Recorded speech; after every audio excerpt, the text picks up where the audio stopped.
Bonjour, bienvenue à tous au Forum économique breton 2023, la 4e édition. On est très fiers aujourd'hui de recevoir Jean-François Nogrette. Vous êtes directeur général de Veolia France. Bonjour. Bonjour, ravi d'être là. Ravi aussi, c'est votre premier FEB en plus. Et on va parler d'un sujet qui je trouve très intéressant. Alors l'intitulé, c'est Gestion de l'eau et des déchets entre incertitude et espoir. Donc ça peut paraître un peu pompeux, mais on est en plein dedans, on entend parler tous les jours au JT. Alors déjà, on connaît a priori Veolia, mais vous allez mieux en parler que moi. Est-ce que vous pourriez représenter l'entreprise pour ceux qui ne vous connaîtraient pas?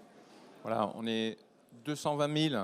Entre nous, on s'appelle les ressourceurs dans le monde. On est 52 000 en France, donc c'est une origine française. Ça existe depuis 170 ans et nos métiers sont l'eau, le traitement et recyclage des déchets et l'énergie.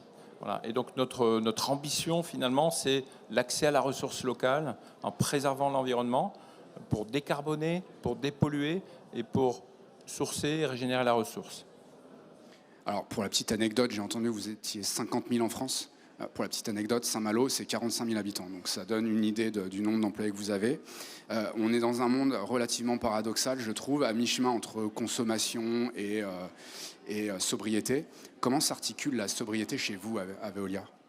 Alors c'est un gros enjeu puisque ça touche un peu toutes les ressources. On a beaucoup de messages un peu alarmistes sur la crise, l'accès à la ressource, l'eau, les métaux stratégiques. Et c'est un enjeu aussi de donner envie. Voilà, le mot sobriété donne peut-être pas très envie. En fait, c'est du savoir-faire. On utilise beaucoup le terme du GIEC qui est plutôt sufficiency, qui est plutôt de dire à partir de quand la ressource, je commence à la gaspiller. Donc j'en ai besoin. Il ne s'agit pas de remettre en cause mon accès fondamental, ma liberté, parce qu'on a aussitôt ces débats-là. Mais c'est un sujet très important. On commence à l'aborder de plus en plus sur la ressource en eau, notamment, avec des sujets phares. Par exemple, la métropole européenne de Lille nous a confié un contrat pour 12 ans. Et dans ce contrat, on doit réduire d'un peu plus de 10% la quantité d'eau qui va être distribuée à l'ensemble des citoyens, à l'ensemble des usages qui sont raccordés à ce réseau.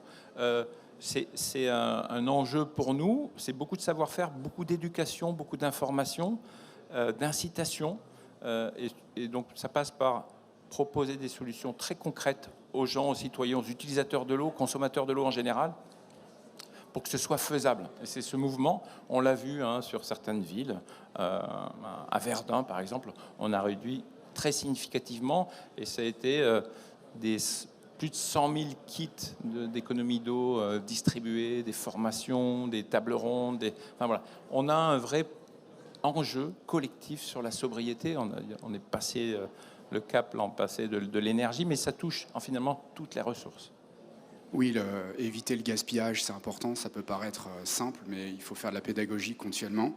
En préparant cette émission, on a abordé un thème qui me semblait très intéressant. C'est que chez Veolia, vous êtes à la pointe sur le recyclage de l'eau et des matières premières. Vous allez nous dire lesquelles. En quoi, et ça qui est intéressant, en quoi il représente de la valeur pour vous et pour les territoires, pour un territoire comme la Bretagne? Voilà. Donc je commence par l'eau. Là où là où il y a de la population, là où il y a de l'activité économique, en fait, il y a de l'eau usée. Donc, bien sûr, il y a un enjeu réduction de l'impact, traitement de l'eau usée. Et puis, de plus en plus, c'est de se dire, mais cette eau usée, en fait, elle a une valeur locale. Donc, dans un monde, en général, il y a autant d'eau sur Terre, mais localement, il y aura moins d'eau dans les cours d'eau en France, dans les 20 ou 30 ans à venir. Et sur le littoral, cette eau qui arrive dans les rivières, en fait, elle est perdue puisqu'elle c'est de l'eau douce et elle va être rejetée à l'océan. Donc, c'est l'endroit parfait où on peut recycler l'eau. Et le littoral, l'été, c'est beaucoup plus de population, donc beaucoup plus de demande d'eau des citoyens. L'été, c'est aussi au moment où les cours d'eau sont les plus bas. Donc, le savoir-faire du recyclage collectif, c'est pas que technologique, c'est aussi où est-ce qu'on récupère l'eau, comment on la réutilise, quel usage on peut en faire. Voilà, il démarre en France. On utilise le mot reuse, c'est un mot anglais. On n'a pas encore francisé ce terme-là. Veolia, on utilise cette technologie, cette approche dans beaucoup de pays dans le monde où la tension sur la ressource en eau est bien plus vive qu'en France. La France est en train de s'y mettre. Il y a des textes qui sont récurrents aujourd'hui, qui commencent à arriver. On en est au tout début. Voilà, à Dinard aujourd'hui, depuis avril dernier, le service eau utilise de l'eau recyclée et très bientôt, on aura les autorisations pour laver les routes, laver les rues de Dinard, curer les égouts de Dinard avec de l'eau recyclée. Alors, on peut presque parler de gisement, en tout cas de gisement inexploité, ou en tout cas pas encore assez exploité. Comment vous capitalisez sur ces gisements chez Veolia pour produire ce qu'on appelle de l'énergie verte? Voilà. Et donc, c'est tout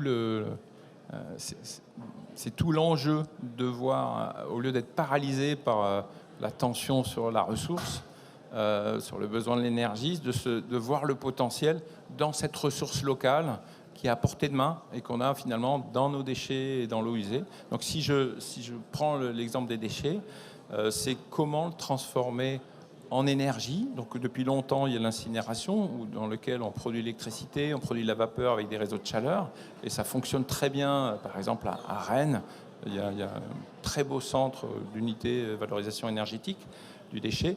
Et aujourd'hui, on va un peu plus loin, c'est-à-dire qu'on prépare un combustible à partir de la fraction qu'on ne sait pas encore recycler.